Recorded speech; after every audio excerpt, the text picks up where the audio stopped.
रोमा अपने भाई के साथ पकड़म पकड़ी खेल रही थी। उसके पास में ही एक कुआं था जिसके अंदर वो गिर जाती है। फिर रोमा के भाई को जैसे कुछ हो गया हो। वो रोमा के गिरते ही उसे समझ नहीं आता है वो क्या करे। वो वहीं खड़ा होकर रोमा के पानी में छपाक करने का इंतजार करता रहता है। तभी वो देखता है कि उसकी बहन ऊपर की ओर आई और फिर डूब गई। जैसे ही छपाक की आवाज आई उसका भाई अचानक से जैसे किसी मूर्ति से इंसान बन गया हो। वो तुरंत जाता है और गांव के लोगों को चिल्ला चिल्ला कर बताता है कि उसकी बहन रोमा पास के कुएं में डूब गई है। गांव वाले तुरंत आते हैं और उसे बचाने के लिए बाल्टी और रस्सी लेकर जाते हैं।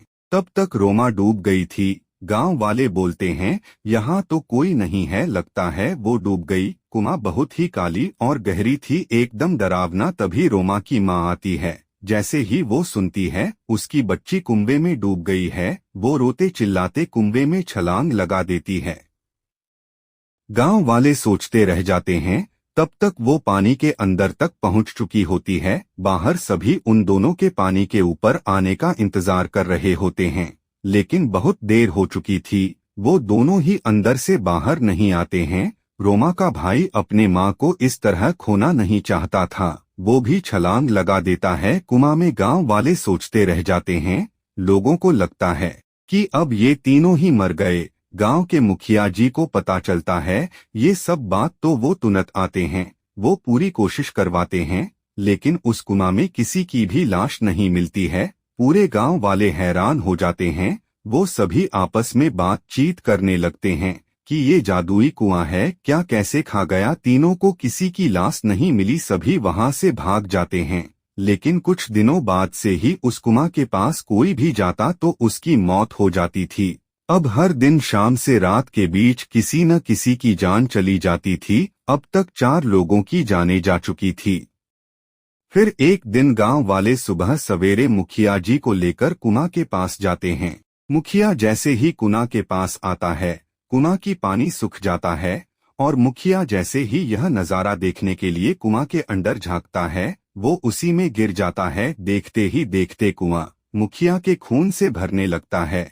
सारे गांव वाले डर जाते हैं, सभी के होश उड़ जाते हैं और फिर वो खून गायब हो जाता है। लोगों को लगता है ये कोई चुड़ैल का काम है। वो न हो वो औरत रोमा और उसका भाई ये सब भूत बन के लोगों की जान ले रही है।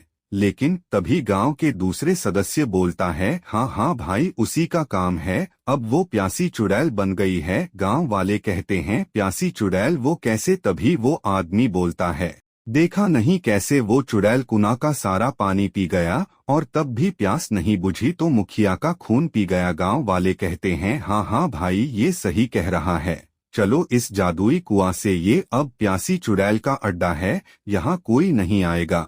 जो आने की कोशिश करेगा वो अपनी जान से हाथ धो बैठेगा, कोई यहाँ नहीं आएगा। और तब से कोई भी उस कुआं के पास नहीं जाता। एक दिन रात में वहां ठीक उसी कुआं के पास से एक लड़की के चिल्लाने की आवाज आ रही थी। कोई भी वहां डर के मारे नहीं जाता है। अगले दिन ही सुबह उस लड़की की लाश वहां मिलती है। गांव के लोग देखते हैं तो हैरान हो जाते हैं। वो देखते हैं कि उसी के गांव के एक गरीब लड़की रहती है जिसका इस दुनिया में कोई नहीं है। उस लड़की के बदन पे कपड़े का एक टुकड़ा भी नहीं होता है। लोग उसे अपने गमछा से ढक देते हैं और उस लड़की का कोई नहीं होता है, इसलिए गांव वाले उसका अंतिम संस्कार कर देते हैं। 73 तभी गांव का एक नौजवान युवक जिसका नाम रवि था, वो काफी पढ़ा लिखा होता है। वो गांव वालों को बोलता है ये किसी प्यासी चुड़ैल का काम नहीं है, गांव के लोगों का ही काम है। एक लाचार और बेवश लड़की को अपने हवस का शिकार बनाया है।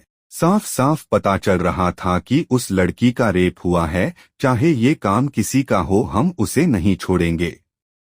गांव वाले कहते हैं ठीक है तुम्हें जो करना है करो, हमसे मदद नहीं मांगना क्योंकि हम उस प्यासी चुड़ैल के चंगुल में नहीं आना चाहते हैं। रवि बोलता है यही हादसा अगर आपके बेटियों के साथ होता तब क्या कहते। तब भी आप यही कहते कि प्यासी चुड़ैल ने इंसान की खून पीने के बजाय इज्जत लूट लिया। कैसे लोग हैं आप लोगों के आंखों पे पट्टी बंधी है। जाइए हम खुद कर लेंगे, हमें किसी की मदद नहीं चाहिए। तभी रवि का बात सुनकर गांव के दो लड़का जो रवि का दोस्त था वो उनके पक्ष में आते हैं, मिथिलेश और सोनू। सारे गांव वाले चले जाते हैं। तभी एक लड़की वहां खड़ी रहती है, वर्षा। रवि बोलता है, क्या हुआ, तुम नहीं गई? तो वर्षा बताती है कि मैं भी एक लड़की हूँ और जो उस लड़की के साथ हुआ वो किसी के साथ भी हो सकता है, इसलिए इस लड़ाई में मैं तुम्हारे साथ हूँ। तुम दूसरे लड़की के लिए जब अपनी जान बाजी पर लगा रहे हो तो मैं तो खुद एक लड़की हूँ और इंसानियत के नाते हम भी तुम्हारे साथ है। रवि, मिथिलेश और सोनू तथा वर्षा चारों एक टीम बनाते हैं। टीम का नाम रखते हैं भूत भगाओ इंसाफ दिलाओ 66। अब आगे क्या करेंगे?